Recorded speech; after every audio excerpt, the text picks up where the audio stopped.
Petrol ధరలు భారీగా పెరగబోతున్నాయని తరచూ సోషల్ మీడియాలో ప్రచారం జరుగుతుంది. ఎప్పటికప్పుడు కేంద్రం దీన్ని ఖండిస్తూ వస్తుంది. కానీ అంతర్జాతీయ పరిణామాలు చూస్తే పెంచకుండా ఉండటం అసాధ్యంగా కనిపిస్తుంది. ఇప్పుడు పెంచకపోవడానికి కారణం కేవలం ఎన్నికలే. చివరి విడత పోలింగ్ బెంగాల్లో 29న ముగుస్తుంది. ఆ తర్వాత పెంచకుండా ఉండరు. అంతర్జాతీయ మార్కెట్లో ముడి చమురు ధరలు కొద్ది రోజులుగా ఆందోళనకరంగా పెరుగుతున్నాయి. తాజాగా బ్రెంట్ క్రూడ్ ధర బ్యారెల్కు $106 మార్కును దాటేసింది. గత మార్చి నెలలో కేవలం $77 వద్ద ఉన్న ధర నెల రోజుల్లోనే దాదాపు 35% పెరిగింది.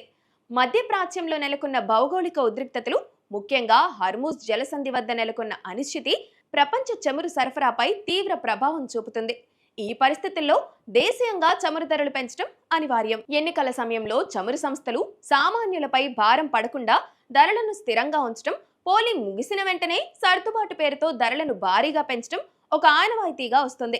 ఈసారి కూడా అదే పునరావృతమయ్యే అవకాశం ఉంది. పెట్రోల్ ధరల పెంపుపై వస్తున్న వార్తలను కేంద్ర పెట్రోలియం మంత్రిత్వ శాఖ తీవ్రంగా ఖండించింది. ఇవన్నీ కేవలం వదంతులన్నీ, అటువంటి ప్రతిపాదన ఏది ప్రభుత్వ పరిశీలనలో లేదని స్పష్టం చేసింది. కానీ ప్రభుత్వం కూడా ఎంతో కాలం భరించడం కష్టం. ప్రజల్ని దానికి రెడీ చేయలేకపోతున్నారు. ఈలోపు యుద్ధం ఆగిపోయి క్రూడ్ ఆయిల్ ధరలు తగ్గితే మాత్రం ప్రజలకు ఊరట లభించవచ్చు.